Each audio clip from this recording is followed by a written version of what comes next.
Salut à tous et bienvenue dans cette vidéo bilan de mon année 2020 et je suis ravie de vous faire cette vidéo.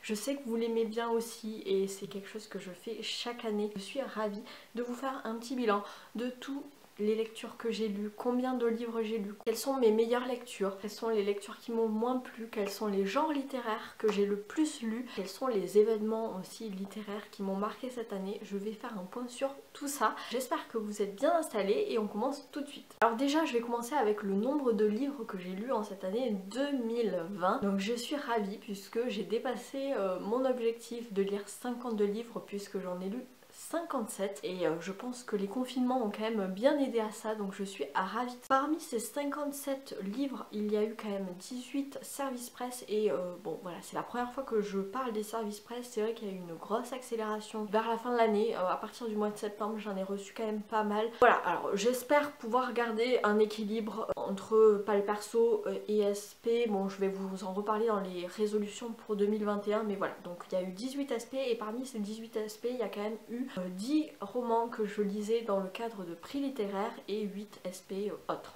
Pour le nombre de pages que j'ai lues en cette année 2020, j'ai lu 21 361 pages, très exactement, ce qui est un tout petit peu plus que l'année dernière où j'avais lu 21 106 pages en 2019. Donc j'ai quand même dépassé mon nombre de pages lues, même si c'est pas de beaucoup, mais quand même, donc c'est une petite victoire. Le nombre de pavés que j'ai lus en cette année 2020, alors ce que j'appelle pavés, c'est des livres qui ont plus de 500 pages. Alors j'en ai lu beaucoup moins que l'année dernière, j'en ai lu 8 des pavés, alors que l'année dernière j'en avais lu 17. Donc j'ai lu plus de livres mais ils étaient plus petits. Le livre le plus long que j'ai lu en cette année 2020 a été Le Cercle de Bernard Minier, qui est le deuxième tome de la saga du commandant Martin Servaz. Il faisait 789 pages. Le livre le plus court que j'ai lu, c'est un recueil de 2 nouvelles de policiers également. C'est Maître du jeu de Karine Jebel qui faisait seulement 125 pages. Maintenant on va passer à la partie qui je pense vous intéresse le plus, à savoir quelles ont été mes meilleures lectures en 2020.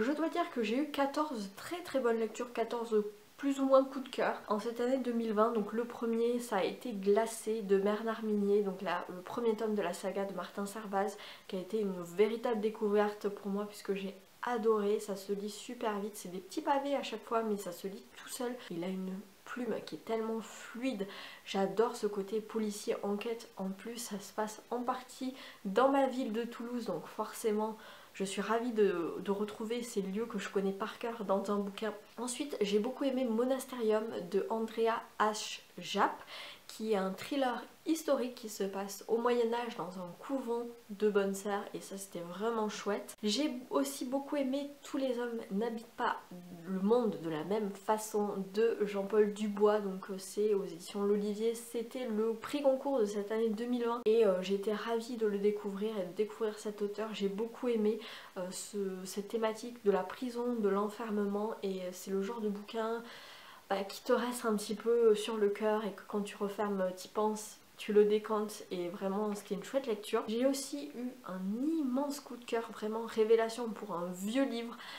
C'est Christine de Stephen King. Voilà, j'ai adoré cette histoire de voiture tueuse qui prend possession, qui prend vie et qui prend possession de son propriétaire et qui le phagocyte un petit peu comme ça.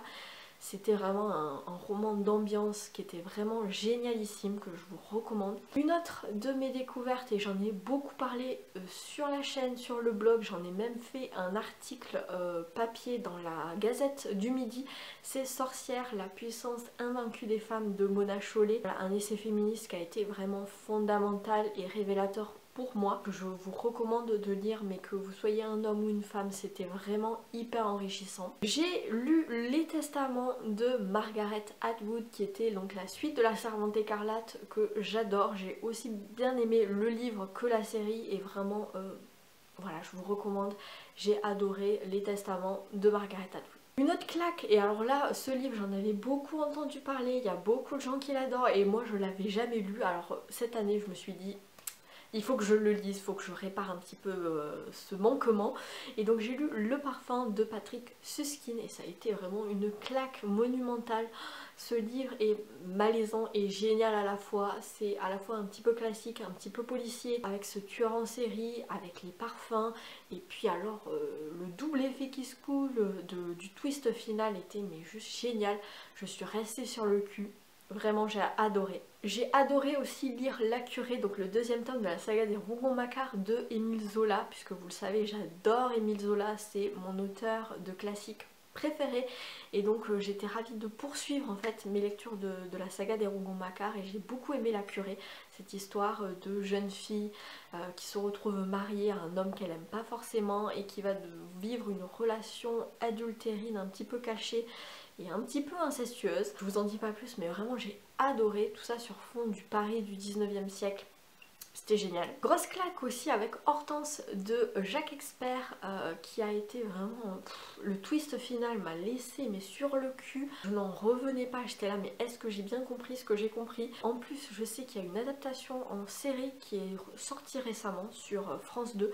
Alors je ne l'ai pas regardé mais voilà, si jamais vous avez la flemme de lire le livre, vous pourrez regarder l'adaptation en série. Vraiment grosse claque pour Hortense. Une belle découverte, voilà, une pépite vers laquelle je me serais pas forcément tournée de moi-même, c'est Les âmes silencieuses de Mélanie Guyard que j'ai lu dans le cadre du prix du meilleur roman des lecteurs point pour 2021 et vraiment c'était génial. C'est pas forcément ma came à la base puisqu'on est sur une histoire de secret de famille avec tout ça sur fond de Seconde Guerre mondiale, mais j'ai adoré, vraiment j'ai adoré et je vous le conseille. Ensuite, toujours dans ces découvertes de prix littéraires, j'ai découvert Bleu Calypso de Charles Aubert que j'ai adoré, cette espèce de thriller mais qui m'a donné une bouffée d'air frais puisque il est beaucoup en lien avec la nature, avec le slow life, etc. C'était très dépaysant et ça faisait vraiment du bien de lire ça après le premier confinement. Donc vraiment j'ai adoré et j'espère lire la suite qui s'appelle Rouge Tango, mais j'ai vraiment eu un coup de cœur pour la plume de l'auteur. J'ai aussi eu un gros coup de cœur pour Sur le toit de l'enfer d'Ilaria Tutti qui est considérée un peu comme la Donato Carissi italienne mais au féminin.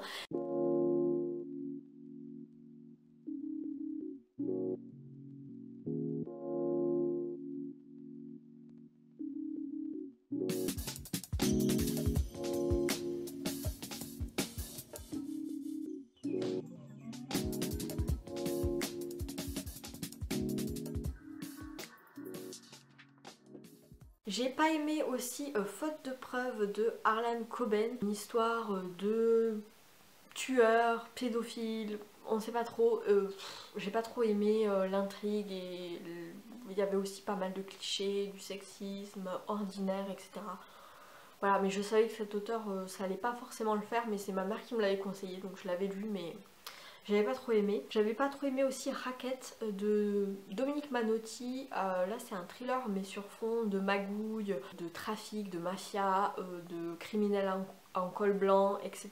Et ça pour le coup c'est pas du tout ma came. On me l'avait offert donc je l'avais lu mais je savais très bien que ça allait pas le faire avec moi. Et puis j'ai pas aimé aussi La Purge de Arthur Nesnidal que j'ai lu récemment pour le prix du meilleur roman des lecteurs point, comme quoi il peut pas toujours y avoir de belles pépites dans des prix littéraires. Là c'était vraiment un plaidoyer contre les écoles préparatoires et pour moi c'était beaucoup trop revanchard, donc voilà, j'avais pas trop aimé. Voilà pour les flops de cette année 2020. On va passer maintenant aux auteurs qui auront marqué mon année 2020 et il y a eu sans surprise, j'ai envie de dire, Bernard Minet puisque j'ai découvert sa saga du commandant Servaz en janvier.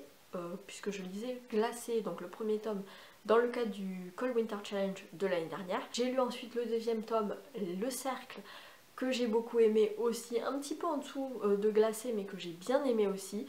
Et puis là, actuellement, je suis en train de lire le troisième tome qui s'appelle N'éteins pas la lumière, et celui-là, il est fou. Là, pour l'instant, j'en ai lu, allez, un tiers, mais j'adore, j'adore. Deux autrices essayistes féministes qui auront marqué mon année, c'est Mona Chollet et Titu Lecoq. J'ai adoré leur ouvrage Sorcières et libérées, qui ont été très enrichissants pour moi. Je suis dans cette quête un petit peu de comprendre les idées féministes, de me déconstruire moi-même pour me reconstruire et pour pouvoir un peu changer ma vision du monde, etc. Je trouve que c'est hyper important de faire ce travail sur soi, que l'on soit un homme, une femme ou peu importe notre âge. Ah mais non, policier.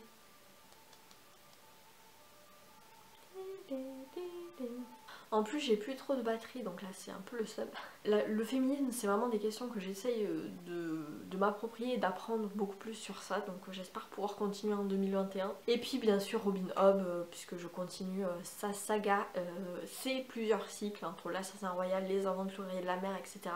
Je suis loin d'être à jour et je compte continuer à lire cette autrice en 2021. Pour les événements qui auront marqué cette année, bien sûr comme tout le monde les deux confinements voilà, auront marqué cette année, mais j'ai quand même vécu ça de manière assez positive, même si le premier confinement était dur psychologiquement, un peu long, et puis il y avait cette angoisse d'un virus, un ennemi invisible à l'extérieur qui était un petit peu angoissant.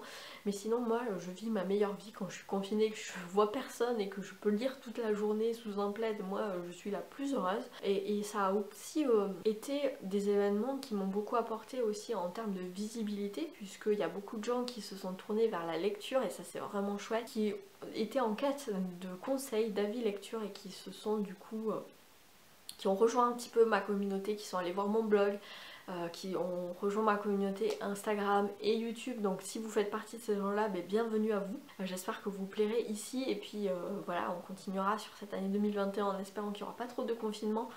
Mais voilà, la lecture c'est toujours cool. J'ai eu aussi la chance d'être jury pour 2 prix littéraires cette année 2020. Donc il y a eu le prix Nouvelle Voix du Polar avec les éditions Pocket, que j'adore, vous le savez, c'est la 3e année que je participe à ce prix littéraire. Sur le polar, qui est un genre littéraire que j'adore, et j'ai adoré parce que j'ai eu quand même 2 coups de cœur et une très bonne lecture sur les 4 de la sélection. Donc il y avait 2 catégories, la catégorie roman français avec Bleu Calypso de Charles Aubert et L'Empathie de Antoine Renan. Moi personnellement j'avais voté pour Bleu Calypso, mais c'est L'Empathie qui a gagné le prix cette année 2020. Et puis dans la catégorie roman étranger, il y avait Sur le toit de l'enfer d'Hilaria Tutti et 1993 je crois, de Nicolas Nat Hojdag. J'ai beaucoup aimé les deux, mais j'ai préféré quand même Sur le toit de l'enfer, et c'est Sur le toit de l'enfer qui a remporté le prix.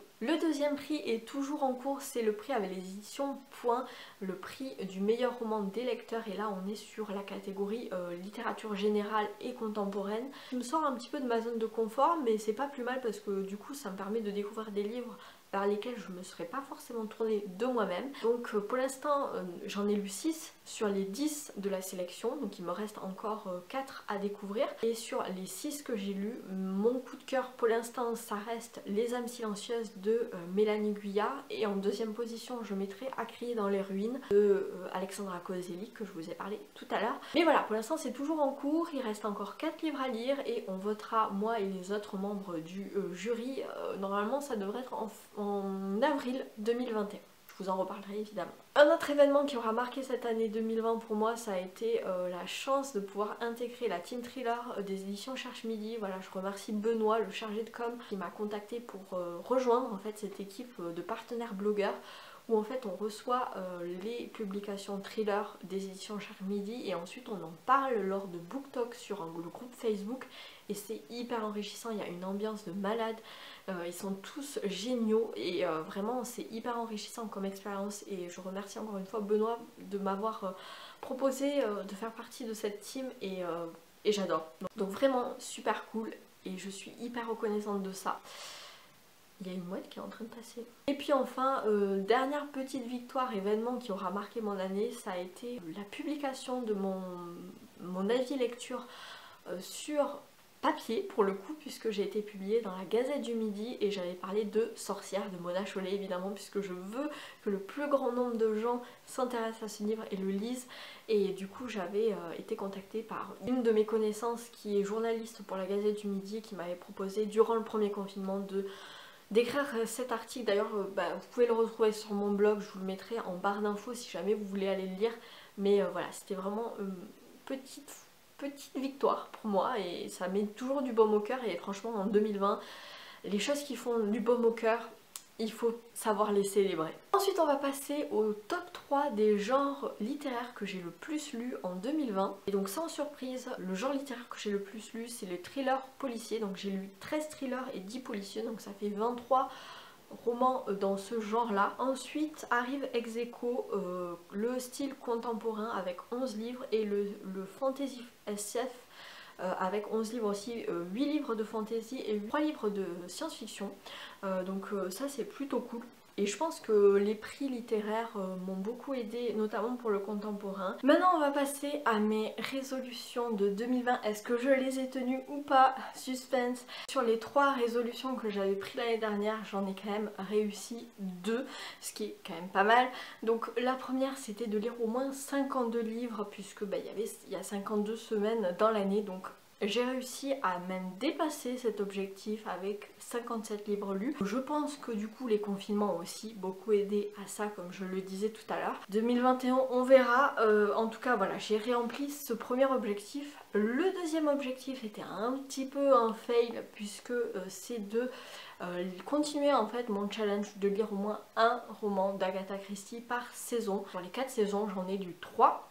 Et j'ai raté celui de l'automne, puisque voilà, j'ai pas lu la moitié de ma pile à lire pour le Pumpkin Autumn Challenge, parce que justement j'ai eu beaucoup de services presse, comme je le disais, qui sont arrivés en septembre, octobre, novembre, et du coup je les ai fait passer en priorité, un petit peu au détriment de ma pile à lire perso, donc ça c'était un petit peu dommage. Voilà, à remédier peut-être en 2021 sur ça, mais en tout cas voilà, j'ai quand même lu 3 Agatha Christie cette année, ce qui est pas dégueu, donc mais bon voilà. On verra si j'y arrive aussi en 2021 de lire un Agatha Christie par saison. Ma troisième résolution c'était de lire plus de SFFF, de romans, science-fiction, fantasy, fantastique. Et j'en ai lu plus 3 par rapport à l'année dernière, donc je suis plutôt ravie. Alors maintenant, quelles vont être mes résolutions pour la nouvelle année 2021? Et sans surprise, je vais quand même garder mon objectif de lire 52 livres. Je vais pas aller au-delà, même si ça fait 2 années que je dépasse l'objectif. Je vais pas non plus aller au-delà parce que je sais qu'en 2021 ça va être un peu plus compliqué pour moi de lire beaucoup, puisque je commence un nouveau job en février. Donc il y aura tout ce temps d'adaptation, etc. Et je sais pas encore si je vais avoir beaucoup de temps pour lire, ou si je vais être en forme le soir par exemple pour lire un petit peu avant d'aller au lit. Je sais pas, ça dépendra vraiment en fait de la charge de travail que je vais avoir. Mais voilà, un livre par semaine, ça me semble un objectif tout à fait honorable et raisonnable. Donc je vais garder cet objectif là. Toujours de lire un Agatha Christie par saison, donc au moins 4 Agatha Christie dans l'année. J'aimerais bien aussi avancer dans mes sagas. Normalement vous avez vu ma vidéo, vous allez la voir sur mes sagas en cours. Il y a des sagas qui traînent depuis un peu trop longtemps, qui sont toujours en cours et que j'ai pas terminé. Il y en a, je sais que j'ai le dernier tome dans ma pile à lire, donc ça va être facile de les terminer en 2021. Donc j'espère revenir l'année prochaine en vous disant j'ai terminé plein de sagas, wouh, ça va être trop bien. Et puis enfin, ma dernière résolution, et ça c'est vraiment une nouveauté pour moi, c'est de pouvoir gérer un bon équilibre entre pal perso et service presse. Parce que en cette fin d'année 2020 j'ai eu de plus en plus de services presse. Je suis ravie parce que c'est aussi une forme de reconnaissance du travail que j'effectue sur Booktube, sur mon blog, sur mon compte Instagram, et c'est vraiment génial. Mais je veux pouvoir aussi sélectionner mes services presse avec parcimonie, prendre des livres qui m'intéressent, qui sont en lien avec ce que j'aime lire, avec mes goûts littéraires, etc., qui peuvent m'intéresser et vous intéresser à vous aussi qui me suivez, de pouvoir aussi vous proposer parfois des livres qu'on n'a pas forcément l'habitude de voir beaucoup sur Booktube, etc., mais tout en gardant quand même une cohérence avec ce que je suis et ce que j'aime. Voilà, donc ça c'est vraiment mon objectif, et de pouvoir aussi quand même continuer à vous proposer des lectures plus anciennes, des livres qui sont sortis depuis plus longtemps, des livres d'occasion, ce genre de choses, parce que c'est un peu l'essence même en fait de ma chaîne, c'est aussi de vous proposer des livres qu'on n'a pas l'habitude de voir parce que c'est des anciens livres, c'est pas toujours des nouveautés. Donc je veux pouvoir garder ça. Ça me tient vraiment à cœur. Donc voilà. Vous proposez des services presse, enfin vous présentez des nouveautés des services presse pour mettre en lumière des auteurs, des petits auteurs ou des petites maisons d'édition, ça me tient aussi à cœur, mais pouvoir quand même vous proposer aussi des livres plus anciens et des livres d'occasion. Voilà, avoir ce bon équilibre entre les deux, pour moi c'est vraiment un objectif. Donc voilà, j'espère pouvoir réussir à faire ça en 2021. Donc voilà, c'en est tout pour ce bilan 2020. J'espère qu'il vous aura plu. N'hésitez pas à me dire ce que vous en pensez dans les commentaires et à me partager aussi vous vos objectifs. Est-ce que vous les avez atteints en 2021? Quels ont été vos coups de cœur, vos bonnes résolutions? Est-ce que vous les avez tenues? Est-ce que vous avez fait de belles découvertes? N'hésitez pas à me dire tout ça dans les commentaires, je serais ravie d'échanger avec vous. En attendant la prochaine vidéo, je vous souhaite de très bonnes lectures. N'hésitez pas à mettre un petit pouce en l'air, à aller voir une de mes précédentes vidéos et à vous abonner à la chaîne si c'est toujours pas fait. Et puis moi je vous dis à bientôt et surtout passez une très bonne année 2021. Ciao!